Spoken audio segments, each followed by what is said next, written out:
Good morning. Welcome to our Sunday online service for October 25th. Thank you for joining us today. Our service agenda will consist of the ringing of Kansho, followed by sutra chanting of Ju Sei Ge. After that, the high school Dharma school class will present the Eightfold Path. Then Reverend Mukojima will share a Dharma message and follow that with some closing remarks. Thank you for joining us today.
The Buddha Dharma is the realization within one's deepest consciousness of the oneness of all life.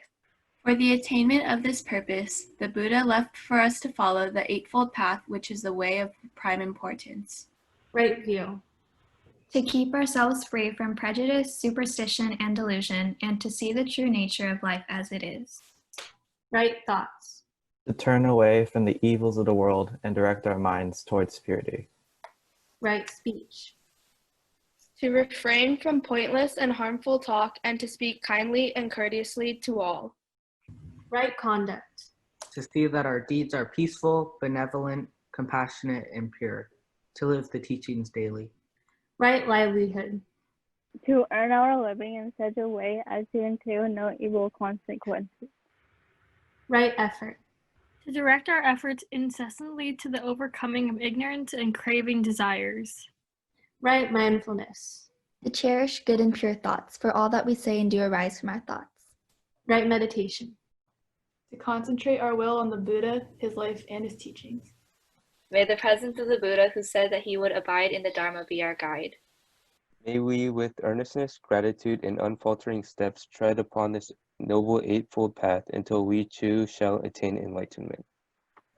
Namo Amida Butsu. Namo Amida Butsu. Namo Amida Butsu. Namo Amida Butsu. Namo Amida Butsu. Namo Amida Butsu. Please put your hands together in Gassho. I'm a pitiless, shameful ogre. That's the truth of Saichi. How shameful, shameful, shameful. Amanda, what's Namanda, what's Namanda, what's Namanda, what's Namanda, what's Namanda, what's Namanda, what's Namanda, what's Namanda, what's Namanda, what's. Good morning, everyone. Thank you for joining us this morning for our online Sunday service. Today is the last Sunday in October when we would normally have a fun event, which is a tradition at our temple. Yes, I'm thinking of our Halloween parade. Did you get a costume for the Halloween parade this year? Are you dressed up now? It is always wonderful to see our Dharma school students wearing their costumes, and of course, a lot of fun to join them after the service for the Halloween parade. Unfortunately, we were not able to have this event at the temple this year, but I'm glad that after this online service, we can enjoy the virtual version of our Halloween parade. I'm deeply grateful to our Creative Sangha members for their hard work in providing such a wonderful way to enjoy our fun October tradition. Thank you also for your efforts to maintain the connection with our Dharma school students through this event. I really appreciate your generous support. ありがとうございます。You may not be aware that nowadays in Japan, young people enjoy the Halloween parties. Stores sell the costumes in October. So each year, a lot of young Japanese get dressed up for these parties.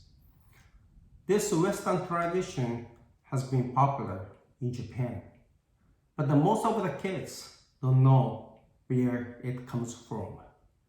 How about you? Do you know where this tradition is from?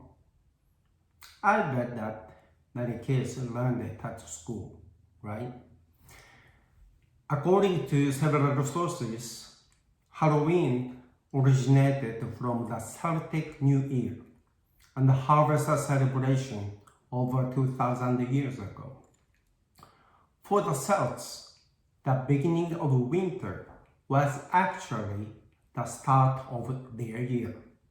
So November 1st was their New Year's Day. And the Harvest Festival began on the eve of October 31st. And they believe that on that night, the gate which connects this world to the spiritual world open, and the spirits of the dead, ghosts, fairies, and witches were able to come into this world.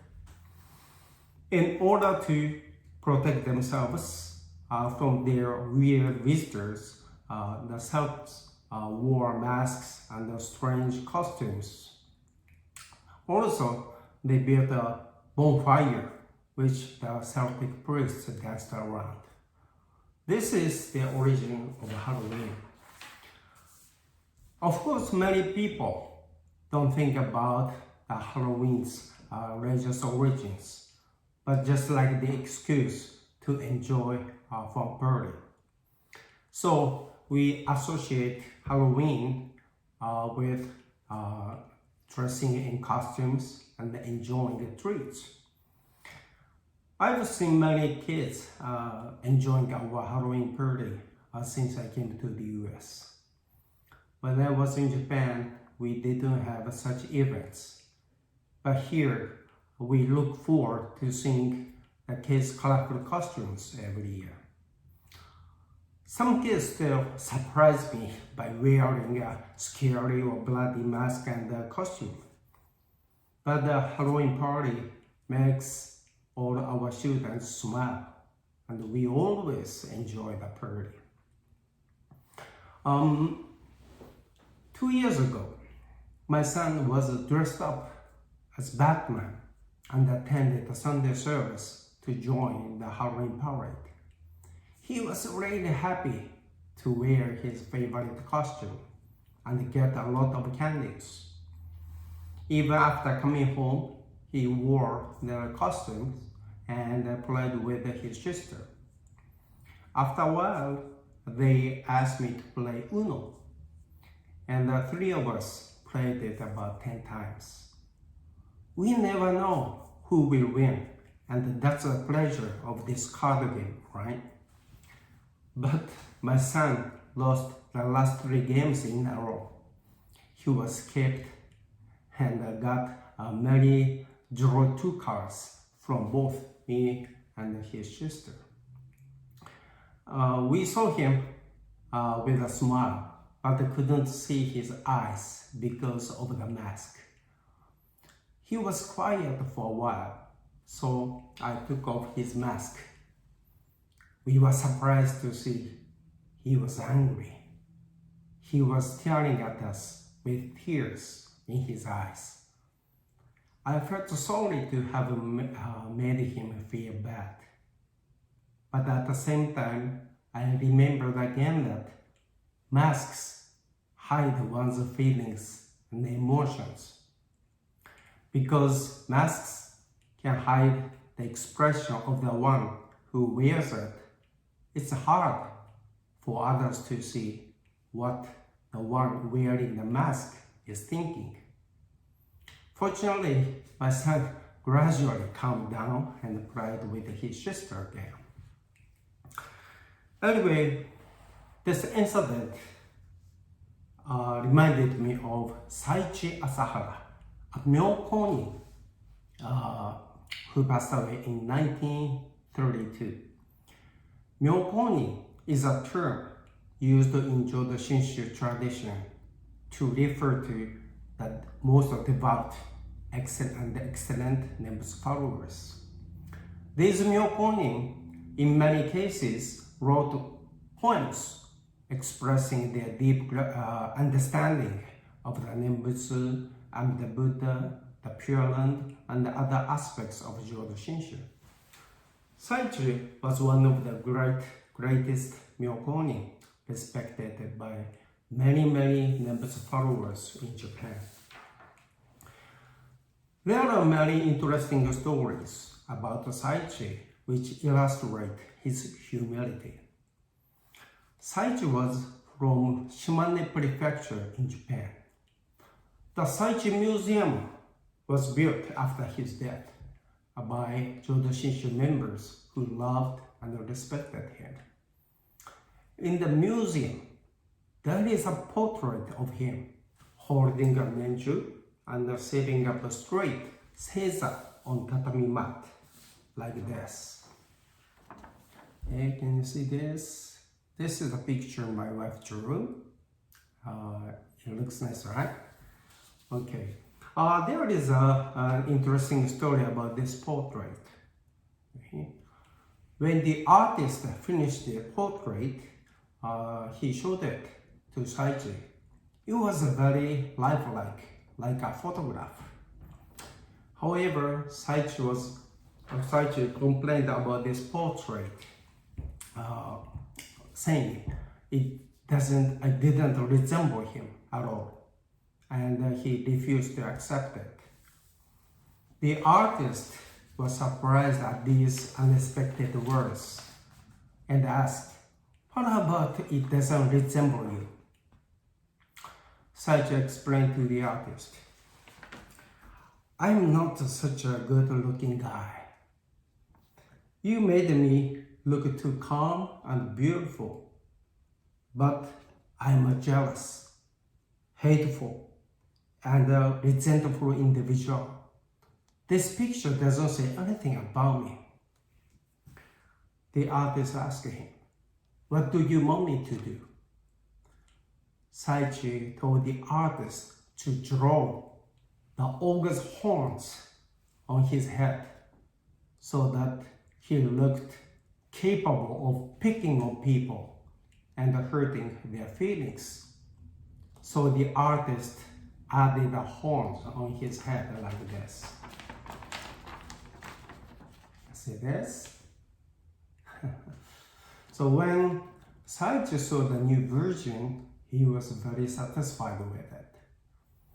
After his death, his museum was built, and his portrait with the horns on his head is still on display there.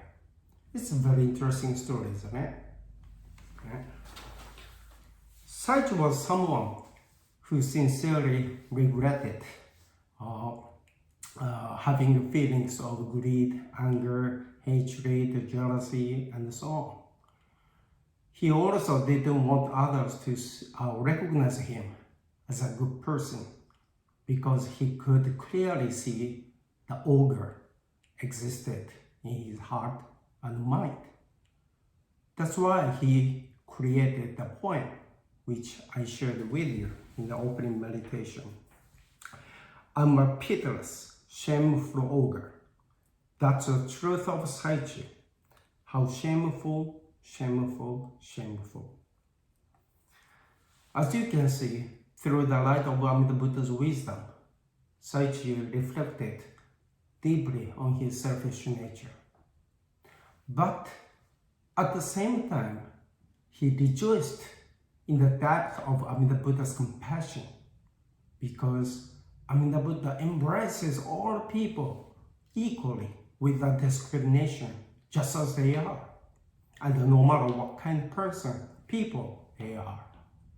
So Saichi says in his poem, "I'm embraced by Amida Buddha, being called, 'Please let me liberate you.'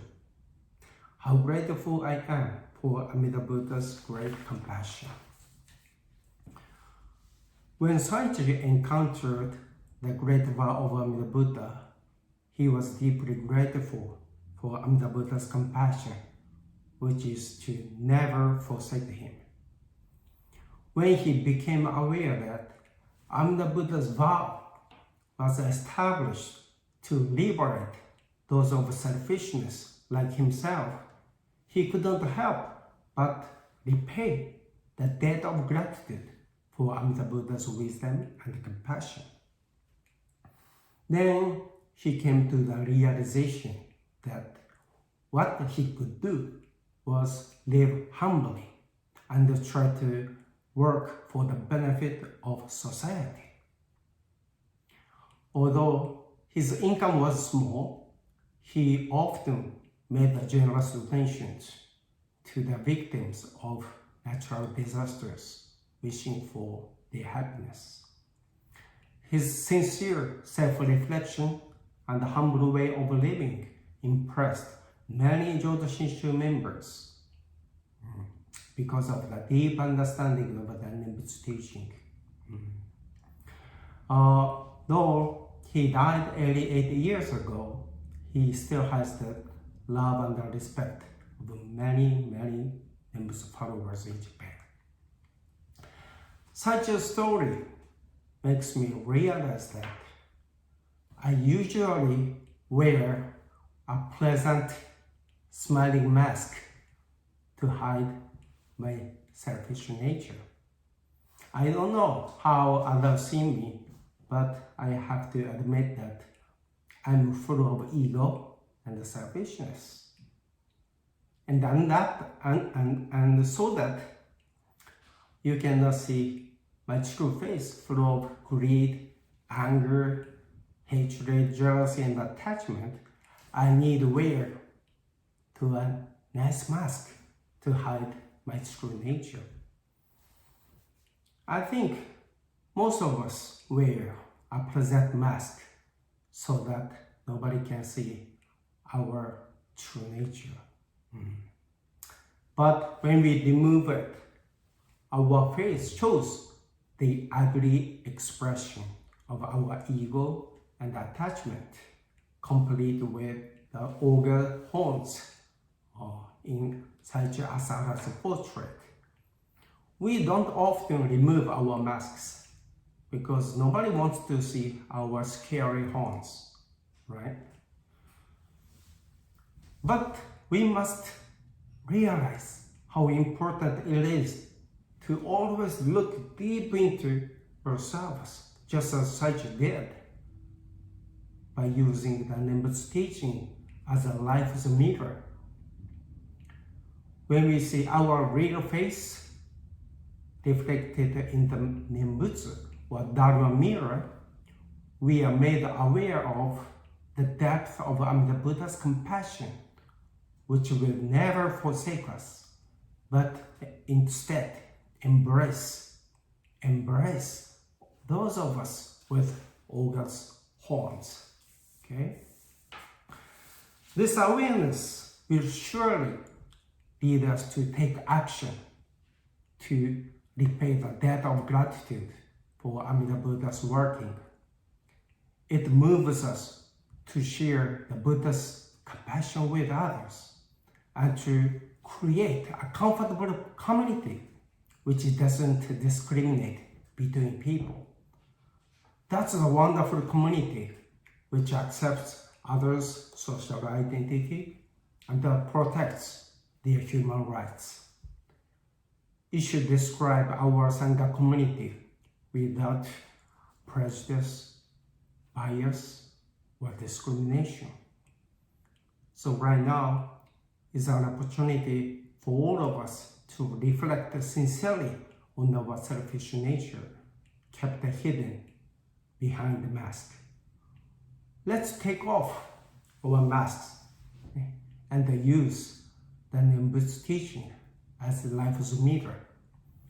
Let's rejoice in the depth of Amida Buddha's compassion, which, without exception, embraces all beings. Okay? In conclusion, though I've just asked you to take off your masks, I'd like to make a distinction between symbolic mask, which hides your faults, and a physical one, which prevents you from spreading or contracting a disease. Please wear a face mask whenever you go out. Okay? Recent news is that the number of COVID-19 cases has been spiking again, and that there are still many groups which insist on the individual's right to not wear a mask. Of course, it's very important to respect one's individual freedom, of course. But as everyone knows, freedom only comes our responsibility, right? Our responsibility is to protect our loved ones and keep our community safe from the pandemic. Responsible freedom can put people sharing the same community, indeed the entire world, in danger. Wearing masks will prevent the spread of the virus. I know there are some people who believe that wearing masks doesn't work. But if there is even a slight chance to keep others safe from by covering your face, we should do it. We should do it. Each one of us should be responsible for preventing the pandemic from becoming worse. We should remember that our behavior will determine whether we can overcome this crisis together. Okay? So let's wear our face masks whenever we go out. Okay? It's very important, right? Okay, again, thank you very much for your online participation today. Please enjoy the rest of your day. Happy Halloween. Please join me in Gasho. I'm embraced by Amida Buddha, being called, please let me liberate you. How grateful I am for Amida Buddha's great compassion. Namanda, Vats Namanda, Vats Namanda, Vats Namanda, Vats Namanda, Vats Namanda, Vats Namanda, Vats Namanda, Vats Namanda, Vats Namanda.